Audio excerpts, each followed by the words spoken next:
घर पहुँचते पहुँचते इतना अंधेरा हो जाता है कि गांव की सारी दुकानें एकदम से बंद हो चुकी थी।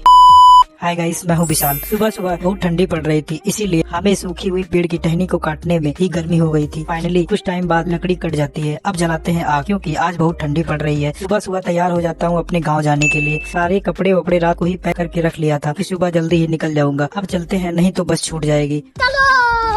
ठंडक की वजह से मम्मी ने मना किया था कि रात हो जाएगा तो मत आना। कुछ टाइम चलने के बाद आ जाता हूँ बीबीडी। अगर बीबीडी के सामने बस नहीं मिली तो कमता जाना पड़ेगा। फाइनली कुछ देर वेट करने के बाद बस मिल जाती है। अब चलते हैं सीधा बस्ती, फिर बस्ती से अपने गाँव। 2 hours later. 2 घंटे बाद पहुंच जाता हूं राम की नगरी अयोध्या। सोच रहा हूं कि अयोध्या आया राम मंदिर के दर्शन कर लूं, बट मेरे पास सामान पड़ा था, इसीलिए सोचा कभी और आएंगे तब जाएंगे। कुछ देर बाद अयोध्या और बस्ती के बीच में एक ढाबे पर बस रुकती है, तो मैंने सोचा इतनी ठंडी है तो एक चाय ही पी लेते हैं। चाय पीने के तुरंत बाद मैं निकल जाता हूँ अपने डेस्टिनेशन पर। बस्ती पहुँचते पहुँचते बहुत अंधेरा हो जाता है। फाइनली अपने गाँव आ जाता हूँ। हाईवे पर घर होने का एक एडवांटेज होता है कि घर के सामने ही लाकर छोड़ देते हैं। घर पहुँचते पहुँचते मुझे लगा था 5.5 घंटे। आज के ब्लॉग को यहीं एंड करते हैं। मिलते हैं आपसे नेक्स्ट ब्लॉग में। Thank you.